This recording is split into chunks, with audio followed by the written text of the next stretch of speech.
आणि हे ॲसेज शिकत असताना सगळ्यांनी आपापले मॅन्युअल ओपन करून ठेवायचे आहेत. Okay, got it? कळलं सगळ्यांना इथपर्यंत? ओके, आता हे बघू ॲसे ऑफ फेरस सल्फेट. आता फेरस सल्फेटचा ॲसे जो आहे तो पर्टिक्युलरली आपण पहिले काही बघितले ते होते acid based type of titration. Okay, ह्यामध्ये आता बघायचं ॲसे फेरस सल्फेटचा ॲसेसुद्धा कोणता आहे? It is a redox. It is based on the redox type of titration. आता रेडॉक्सचा मिनिंग काय राहतो? It is also acid base. Okay, sorry, रेडॉक्सचा मिनिंग काय होते? Oxidation and reduction. आधीचे कसे होते? Acid based type of titration. हे कसं ह्या ठिकाणी सायमल्टेनियसली काय होणार? Oxidation and reduction reaction. काय होणार? Simultaneously oxidation and reduction reaction होणार. ओके, आणि आपल्या मॅन्युअलमध्ये जर बघितलं तर इट इज अ म्हणजे पहिलं एक्झाम्पल आहे कशाचं? रेडॉक्स टायट्रेशनचं. कोणतं आहे? Ferrous sulphate, assay of ferrous sulphate. आता बघा पर्टिक्युलरली तुम्हाला माहिती ऑक्सिडेशन म्हणजे काय? Loss of electron. ऑक्सिडेशन म्हणजे काय? इलेक्ट्रॉनचं काय होतं? लॉस. आणि तेच रिडक्शन म्हणजे काय? गेन. म्हणजेच एक एलिमेंट काय करणार? इलेक्ट्रॉन लॉस करणार, तर दुसरा त्या ठिकाणी गेन करायला काय राहणार? रेडी. ओके, आणि सायमल्टेनियसली म्हणजे ही रेडॉक्स रिॲक्शन कशी प्रोसेस आहे? It is a simultaneously reaction. एक काय होणार? एक काय करणार? इलेक्ट्रॉन लॉस करणार, त्याला आपण ऑक्सिडेशन म्हणू, आणि दुसरं काय करणार? इलेक्ट्रॉन गेन करणार, त्यालाच आपण काय म्हणतो? ऑक्सिडेशन रिडक्शन रिॲक्शन किंवा सिम्पली रेडॉक्स रिॲक्शन. ओके, आता बघू बरं प्रोसिजर त्याची. Ferrous sulphate solution is mixed with dilute sulphuric acid, then titrated this against the standard potassium permanganate solution. Ferrous sulfate is oxidized to the ferric sulfate by KMnO4 which acts as a self indicator.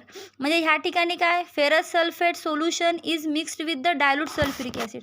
Ferrous सल्फेटला कशासोबत mix करायचं आहे? Dilute sulphuric acid सोल्युशनसोबत mix करायचं आहे.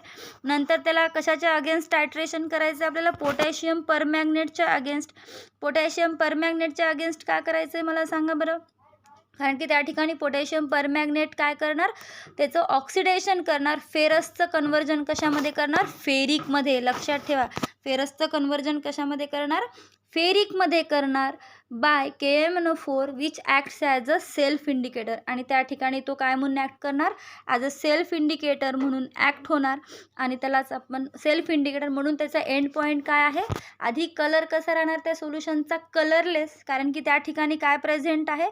MnO4 म्हणजे परमॅग्नेट Mn++ solution present राहणार, जो की त्या सोल्युशनचा कलर कसा देतो? कलरलेस देतो. आणि त्याचं कन्वर्जन कशामध्ये होणार मग? पर्पल कलर MnO4 मायनस म्हणजेच परमॅग्नेट आयनमध्ये. सायमल्टेनियसली ह्या रिॲक्शनमध्ये काय होणार? फेरस सल्फेटचं कन्वर्जन कशामध्ये होत आहे? फेरिक सल्फेटमध्ये. आलं लक्षात? आणि त्या ठिकाणी म्हणजे एंड पॉईंट राहणार आधी कसा राहणार? कलरलेस एंड पॉईंट राहणार. त्याचं कन्वर्जन कशामध्ये होणार? परमनंट पिंक कलरमध्ये. ओके, आणि ह्या ठिकाणी आपल्याला दुसरं कोणतं इंडिकेटर यूज करायचं आहे का? नाही. कोणतं यूज करणार आपण? पोटॅशियम परमॅग्नेटच करणार, कारण की तो काय म्हणून ॲक्ट करणार? As a self indicator. Okay, काय म्हणून ॲक्ट करणार? As a self indicator. Reaction बघा बरं त्याची काय म्हणते बघा. 10 FeSO4 react with 2 KMnO4 and 8 H2SO4. 10 FeSO ferrous sulphate कशासोबत रिॲक्ट होतात? आता ह्या ठिकाणी 10, 2, 8 हे कशासाठी यूज केलं? मेन आहे फेरस सल्फेटची रिॲक्शन कशासोबत होणार? पहिल्यांदा फेरस सल्फेट कशासोबत मिक्स होणार? H2SO4. नंतर कशासोबत टायट्रेट करणार? KMnO4. हे 10, 2, 8 हे कशासाठी यूज करतो आपण? To balance the reaction. Okay, main आहे त्या ड्रगचं, त्या कंपाऊंडचं नाव ते लक्षात ठेवायचं. ओके, फेरस सल्फेट आधी कशासोबत मिक्स होणार? H2SO4. आणि नंतर टायट्रेट कशासोबत होणार? KMnO4 सोबत. प्रोडक्ट काय भेटणार बघा आपल्याला? Fe2SO4. Okay, ferric sulphate. Fe2SO4 म्हणजे फेरिक सल्फेट. नंतर MnSO4 मॅग्नीज सल्फेट. आणि K2SO4 म्हणजे potassium sulphate plus water. Okay, म्हणजे ह्या ठिकाणी बघा बरं फेरस सल्फेटचं कन्वर्जन कशामध्ये होत आहे? Ferric sulphate. बघा फेरस सल्फेटचं कन्वर्जन कशामध्ये होत आहे? फेरिक सल्फेटमध्ये. ओके, ह्याला आपण कोणती रिॲक्शन म्हणतो? ॲसे ऑफ फेरस सल्फेट. ओके, सगळ्यांना कळालं काय आहे? काय करतं ह्याच्यामध्ये? रेडॉक्स टाईप ऑफ टायट्रेशन आहे. ऑक्सिडेशन आणि रिडक्शन सायमल्टेनियसली होणार. एक इलेक्ट्रॉन लॉस करणार तर दुसरं काय करणार? इलेक्ट्रॉन गेन करणार, एक इलेक्ट्रॉन लॉस करणार तर दुसरं काय करणार, इलेक्ट्रॉन गेन करणार. आणि ही रिॲक्शन काय होणार, सायमल्टेनियसली. ओके. आणि जेव्हा ऑक्सिडेशन होते त्या ठिकाणी रिडक्शन होणारच. ओके. त्यामुळे ही रिॲक्शन कशी होत असती, सायमल्टेनियसली. त्याला आपण म्हणतो रेडॉक्स रिॲक्शन. ओके. कळालं सगळ्यांना इथपर्यंत? म्हणजेच बघा बरं, Fe+, सिम्पली आता ह्या ठिकाणी तुम्हाला वाटत असेल की मॅडम ह्या ठिकाणी इलेक्ट्रॉन कोण देत आहे आणि कोण नाही. आता ह्या ठिकाणी बघा, Fe2+, आपल्याला काय करायचं आहे, फेरिकचं कन्वर्जन कशामध्ये करायचं आहे, फेरसचं कन्वर्जन कशामध्ये करायचं आहे, ferric sulphate. Okay. Ferric sulphate, फेरसचं तुम्हाला माहिती आहे Fe++. ओके. 2 असतं, त्याचं कन्वर्जन कशामध्ये होत आहे, Fe3+. म्हणजे काय करत आहे, हा Fe2+ जेव्हा एक इलेक्ट्रॉन काय करेल, लॉस. नीट लक्षात घ्या, एक इलेक्ट्रॉन काय करेल, तो लॉस. एक इलेक्ट्रॉन लॉस केलं आणि ह्या ठिकाणी फेरिकनी काय केलं, इलेक्ट्रॉन गेन. ह्या ठिकाणी आयर्नमध्ये काय होत आहे बघा, ऑक्सिडेशन. आयर्नमध्ये काय होत आहे, ऑक्सिडेशन. कारण की तो एक इलेक्ट्रॉन डोनेट करत आहे आणि एक इलेक्ट्रॉन डोनेट झाल्यामुळे त्याचं कन्वर्जन कशामध्ये होत आहे, Fe+++3+ मध्ये. कळते सगळ्यांना? कारण की तुम्ही 11वी-12वीमध्ये शिकलेला आहात की जेव्हा इलेक्ट्रॉन डोनेट करतो एखादा ॲटम, त्याच्या डोक्यावर काय येतो, पॉझिटिव्ह चार्ज. आता ह्या ठिकाणी फेरसच्या डोक्यावर ऑलरेडी 2 पॉझिटिव्ह चार्ज आहेत, ते त्याच्याकडचे अजून एक इलेक्ट्रॉन काय करत आहे, डोनेट करत आहे. म्हणजे त्याचं कन्वर्जन कशामध्ये होणार, 3 पॉझिटिव्ह चार्जमध्ये. ओके. ह्या ठिकाणी काय होणार, ऑक्सिडेशन. सायमल्टेनियसली बघा, दुसरीकडे काय होते, Mn+. ओके. Mn काय करतं, इलेक्ट्रॉन घेतं. Mn+ काय करतं,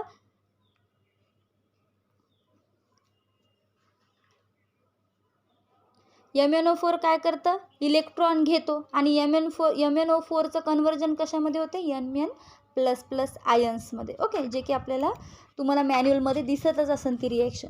ओके. म्हणजे ह्या ठिकाणी बघा बरं, सायमल्टेनियसली काय होणार, फेरसचं कन्वर्जन फेरिकमध्ये ऑक्सिडेशनने होणार आणि कशाचं, मॅग्नीजचं परमॅग्नेटमध्ये परमॅग्नेटचं मॅग्नीज आयनमध्ये कशामध्ये होणार, ॲज अ रिडक्शनमध्ये. आणि ही रिॲक्शन कशी होणार, simultaneously in presence of potassium permanganate as a indicator which acts as a self indicator. कळते सगळ्यांना? ओके. हे झालं ॲसे ऑफ फेरस सल्फेट. ह्या ठिकाणी आपल्याला फॅक्टरची स्टडी करायची नाही आहे, कारण की ह्या ठिकाणी आपण त्याची नॉर्मॅलिटी कॅल्क्युलेट करायची आहे. ओके. ती कशी करायची, त्याचे कॅल्क्युलेशन कसे आहेत, ओके, ते मी तुम्हाला ग्रुपवर सांगून देईल. ओके. Then bye bye. आता हे नंतर ॲसेचं प्रिन्सिपल तुम्हाला रिपीट होणार नाही आहे. ओके. बघा बरं, अजून ह्या ठिकाणी हे मॅन्युअलमधलं तुमच्या काय म्हणते, oxidation is a loss of electron and reduction is a gain of electron. These two processes always occur simultaneously or they go hand in hand. That is, oxidation can never occur without reduction or vice versa. Such reactions are called oxidation reduction reaction or simply redox reaction.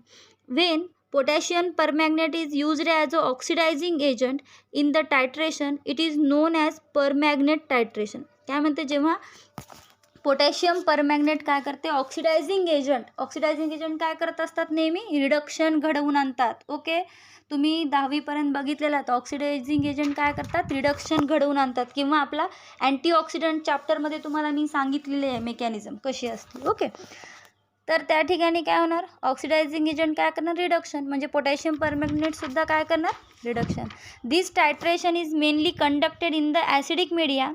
The ability of KMnO4 solution to oxidize is due to the conversion of MnO4 permanganate to the manganese in the acidic media.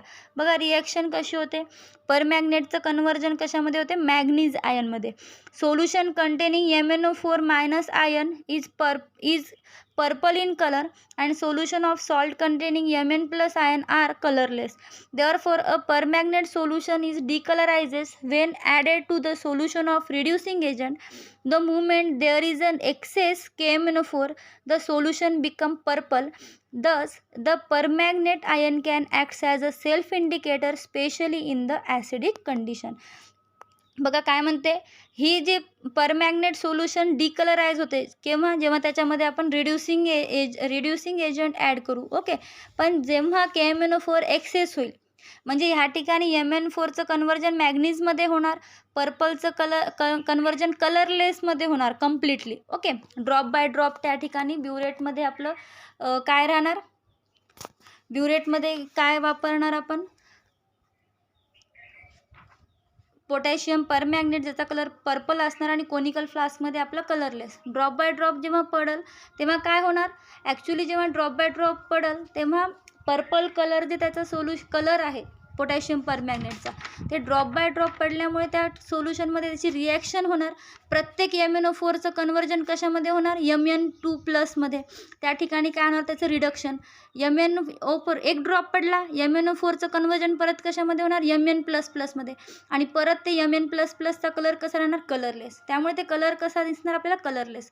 जेव्हा हे solution कसं राहील, access. आपण H2SO, तुम्हाला hydrogen पेरॉक्साईडचं आठवते का मी सांगितलेलं, same तशीच आहे रिॲक्शन. ओके, त्या ठिकाणी कारण की हायड्रोजन पेरॉक्साईडसुद्धा कोणता आहे, रेडॉक्स टाईप ऑफ रिॲक्शनच आहे. ओके, त्या ठिकाणी सुद्धा सेम होणार. ते एकदा ऐकून घ्या, जे मी तुम्हाला व्हिडिओ करून दाखवलेलं आहे ते. ओके, तर त्या ठिकाणी सिमिलरली काय होणार, मग ड्रॉप बाय ड्रॉप पडणार. कधीपर्यंत, जोपर्यंत रिॲक्शन कंप्लीट होते तोपर्यंत.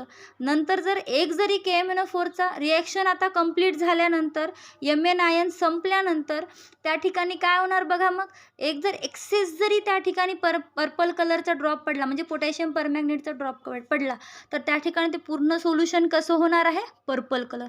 म्हणून ह्या ठिकाणी एंड पॉईंट कसा राहणार त्याचा, कलरलेस टू पिंक. कसं राहणार, कलरलेस टू पिंक. बघा बरं, acid of ferrous sulphate depend upon the oxidation reduction type of titration where Fe2+ म्हणजे ferrous ion are readily oxidised by potassium permanganate is acidic solution into Fe3+. Thus ferrous sulphate acts as a reducing agent. ह्या ठिकाणी potassium permanganate oxidising agent act होणार आणि ferrous sulphate काय म्हणून act होणार, reducing agent. Okay, हे झाला तुमचा ॲसिड ऑफ फेरस सल्फेट. आलं का सगळ्यांना लक्षात, रिॲक्शन कळाल्या, कसं कन्वर्जन होते ते कळालं. Okay, thank you.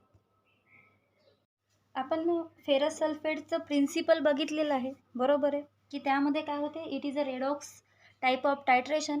ऑक्सिडेशन आणि रिडक्शन ह्या ठिकाणी कसं होणार आहे, सायमल्टेनियसली, बरोबर आहे. त्यामुळे एक आयन काय करणार, त्या ठिकाणी एकाचं काय होणार, ऑक्सिडेशन होणार आणि दुसऱ्याचं त्या ठिकाणी काय होणार, रिडक्शन.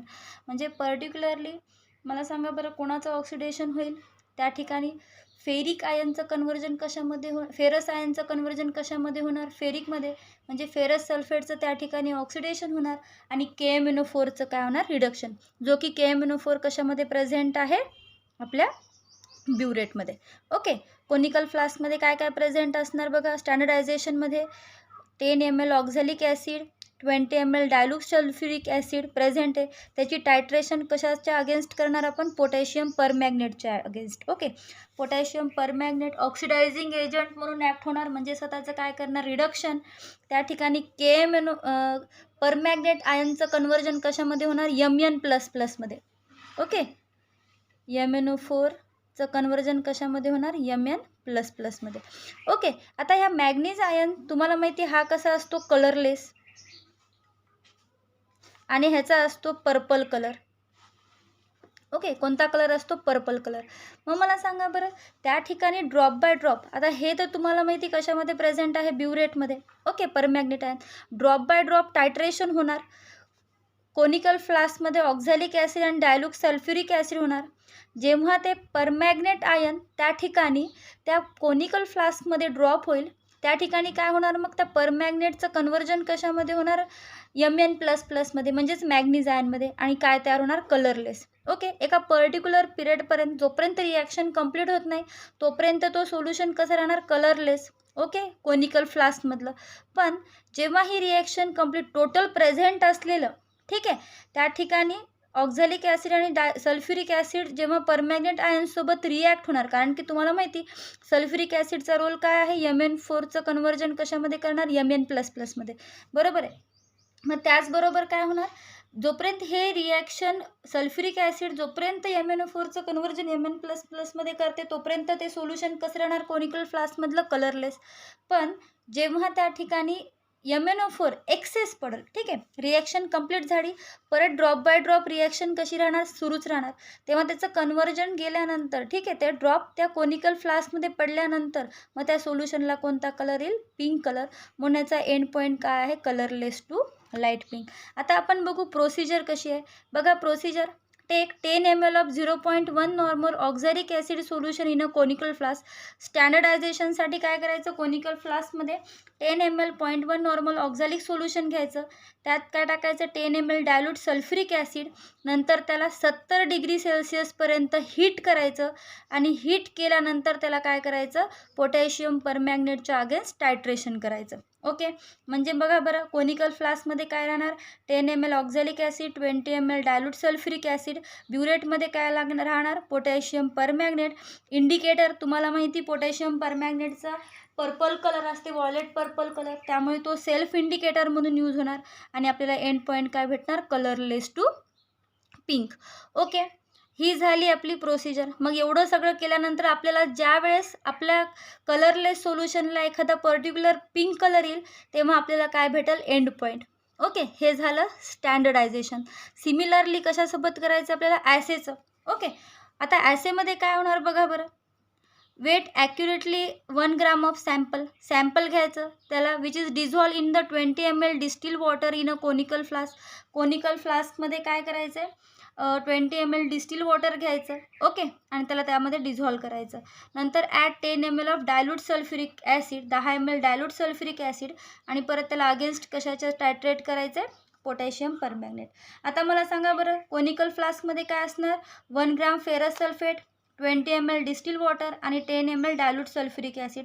आणि तेच ब्युरेटमध्ये काय असणार मला सांगा, पोटॅशियम परमॅग्नेट. सेल्फ इंडिकेटर आहे, त्यामुळे ह्याचासुद्धा एंड पॉईंट काय येणार, कलरलेस टू लाईट पिंक. कारण की हे कोणतं टायट्रेशन आहे, redox type of titration. Okay, आता आपण हे झाली त्याची प्रोसिजर. आता आपण बघू त्याचं ऑब्झर्वेशन आणि कॅल्क्युलेशन. ठीक आहे, आता आपण बघत आहोत की ऑब्झर्वेशन. ओके, ऑब्झर्वेशन आपल्याला काय करायचे, स्टँडर्डायझेशनचं सुद्धा करायचं आहे आणि ॲसेचं. आपण प्रोसिजर बघितली की कशा रीडिंग येतात, बरोबर आहे. रीडिंग आल्यानंतर आपल्याला काय करायचं आहे, रीडिंग किती आली ती बघू आपण. रीडिंग कधी येणार, जेव्हा आपल्याला पर्टिक्युलरली कलर दिसायला लागणार. म्हणजे या ठिकाणी एंड पॉईंट कसा होता, colourless to pink. Faint pink colour दिसला की आपण समजायचं की रीडिंग कॅल्क्युलेट करायची. बघा, स्टँडर्डायझेशनची रीडिंग इनिशियल झाली 0 0 0, नंतर फायनल 11 11 11. त्याचा डिफरन्स कसा काढणार, फायनल मायनस इनिशियल म्हणजे 11. मीन कसा काढणार, ह्या तिघांची बेरीज करायची, त्याला डिवाइड बाय 3. सिमिलरली ॲसेचं ऑब्झर्वेशन, 3 रीडिंग घेतल्या, इनिशियल 0 0, फायनल आली 29 ml, 28 ml आणि 30. आणि डिफरन्स कसा येणार, फायनल मायनस इनिशियल. या तिघांची बेरीज करायची, त्याला डिवाइड बाय 3 केलं तर आपल्याला काय येते, 29. ओके, आता आपण बघू त्याचं कॅल्क्युलेशन कसं करायचं.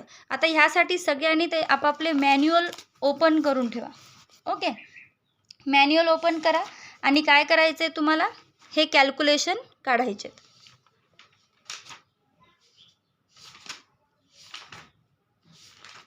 काढलं सगळ्यांनी मॅन्युअल, ठीक आहे. आता मला सांगा बरं, ह्या ठिकाणी एरवी आपण बघितलं होतं की त्याचे कॅल्क्युलेशन आपण कसं कॅल्क्युलेट केलं होतं, एका पर्टिक्युलर फॉर्म्युल्याने. ह्या ठिकाणी आपल्याला फॉर्म्युला तोच आहे, फक्त फॉर्म्युला थोडासा चेंज आहे. आपण नॉर्मॅलिटीज कॅल्क्युलेट करणार आहोत, फक्त फॉर्म्युला काय बघा, कारण की ह्या ठिकाणी आपल्याला प्रत्येकाचं व्हॉल्यूम माहिती आहे. ओके, व्हॉल्यूम आणि नॉर्मॅलिटी माहीत असल्यामुळे आपण हा फॉर्म्युला यूज केला. मग ह्या ठिकाणी बघा, KMnO4 is equal to oxalic acid. Okay, KMnO4ची नॉर्मॅलिटी N1 म्हणून डिनोट केला आणि त्याचा व्हॉल्यूम V1. सिमिलरली ऑक्झॅलिक ॲसिडची नॉर्मॅलिटी N2 आणि त्याचा व्हॉल्यूम V2 म्हणून कन्सिडर केला. ओके, म्हणून फॉर्म्युला कसं येणार, N1 is equal to N2 into V2 divide by N1. आता मला सांगा, N2 म्हणजे काय, नॉर्मॅलिटी ऑफ ऑक्झॅलिक ॲसिड. आपण आत्ताच प्रोसिजरमध्ये बघितलं, ते किती घेतलं आपण, 0.1. म्हणून इथं आपण घेतलं N2 काय घेतलं, 0.1. नंतर व्हॉल्यूम ऑक्झॅलिक ॲसिड किती ml घेतलेले, 10 ml. आणि आत्ताच आपण बघितलं या ठिकाणी ऑब्झर्वेशनमध्ये त्याच्या रीडिंग किती आल्या, 11. मग ती झाली नॉर्मॅलिटी ऑफ KMnO4 जे की N1 आहे. ओके, ह्याचं जेव्हा आपण कॅल्क्युलेशन करतो ते कॅल्क्युलेशन येतो 0.09. Okay, 0.09 normal. मग मला सांगा, ही झाली आपली कॅल्क्युलेटेड नॉर्मॅलिटी. काय झाली? Calculated normality. ओके, पोटॅशियम परमॅंगनेटची कॅल्क्युलेटेड नॉर्मॅलिटी.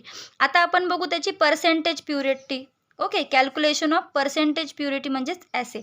बघा, each ml of 0.1 normal KMnO4 is equal to 0.02789 FeSO4 into 7H2O. हे झाला त्याचा फॅक्टर. तेच जर आपल्याला XML साठी कॅल्क्युलेट करायचं असेल आणि स्मॉल n नॉर्मल KMnO4 साठी, त्याचा फॉर्म्युला कसा आहे बघा, हे झालं factor into small n into x. Okay, तर स्मॉल n म्हणजे तुम्हाला माहिती काय राहणार, कॅल्क्युलेटेड नॉर्मॅलिटी. x म्हणजे ॲसेची रीडिंग. ओके, बघा बरं, पुटअप करा व्हॅल्यू 0.0278 इंटू ची व्हॅल्यू आपल्याला, तुम्हाला n म्हणती, स्मॉल n म्हणजे काय, calculated normality. It is 0.09 into x म्हणजे कोणती आपली ब्युरेट रीडिंग, जी की किती आलेली आहे 29, डिवाइड बाय नॉर्मॅलिटी किती आहे 0.1. ही झाली फॅक्टर. स्मॉल कॅपिटल n म्हणजे काय, फॅक्टर नॉर्मॅलिटी, आणि जी की हे बघा इथं 0.1. ओके, ठीक आहे. आता आपल्याला काय करायचं बघा, सगळं पुटअप केलं. फॅक्टर n, स्मॉल n म्हणजे कॅल्क्युलेटेड मोलॅरिटी. ओके, ते घेतली, आणि x म्हणजे ब्युरेट रीडिंग. ओके, आता ह्याची जर आपण कॅल्क्युलेशन बघितली तर ती कॅल्क्युलेशन येते आपली 0.72558 gram of ferrous sulphate. Okay, hydrated ferrous sulphate. आलं लक्षात. आता ही झाली आपली XML साठी. आता आपल्याला पुढचं कॅल्क्युलेशन बघा. ह्या ठिकाणी काय करायचं आहे, W weight of sample content. Okay, W weight of sample content काय, त्याचा फॉर्म्युला हे झाला फॅक्टर n x आणि इंटू कॅपिटल N. तुम्हाला माहिती, मला सांगा बरं आता फॅक्टर किती झाला 0.0278 इंटू स्मॉल n म्हणजे कॅल्क्युलेटेड नॉर्मॅलिटी, जी की किती आहे 0.09, x म्हणजे ब्युरेट रीडिंग, जी किती आली 29, आणि डिवाइड बाय कॅपिटल N म्हणजे फॅक्टर नॉर्मॅलिटी. ह्याची कॅल्क्युलेशन आता जे आपण बघितलं ते सेम आहे सगळं. ह्याचंसुद्धा कॅल्क्युलेशन तेवढंच येणार 0.72558. तुम्हीसुद्धा कॅल्क्युलेशन करून बघा. ओके, आता बघायचं आपल्याला 100 ग्रॅम ऑफ सॅम्पल कंटेंट. ह्याचा फॉर्म्युला आहे 0.0278 into small n into x divide by n. हे ऑलरेडी आपलं झालेलं आहे. ह्याला कॅपिटल W म्हणजे वेटनी मल्टिप्लाय करायचं, म्हणजेच डिवाइड करायचं, आणि इंटू 100. आता ह्याचं कॅल्क्युलेशन बघा बरं, हे तर आपलं ऑलरेडी आपण कॅल्क्युलेट करून ठेवलेलं आहे, जे की किती आहे 0.72558. ह्याला कितीने मल्टिप्लाय करायचं आहे, 100नी मल्टिप्लाय. आता ह्या ठिकाणी W म्हणजे काय, weight of sample. Weight of ferrous sulphate किती घेतलं होतं आपण 1, म्हणून याचं कॅल्क्युलेशन तेच येणार सिमिलरली, म्हणजे 0.72558 इंटू 100. आता ह्याला जर मल्टिप्लाय केलं तर काय ते बघा 72.55%. काय ते 72.55%. हे झाली पर्सेंटेज सॅम्पल. मग आता रिझल्टमध्ये कसं लिहिणार, द नॉर्मॅलिटी ऑफ KMnO4 स्टँडर्डायझेशनचं किती आलं 0.09. हे झालं त्याचं 0.09. आणि the given sample of hydrated ferrous sulphate content किती percent, 72.55%. Weight by weight of ferrous sulphate FeSO4 into 7H2O. Okay, हे झालं आपलं practical, that is experiment number 11. Okay.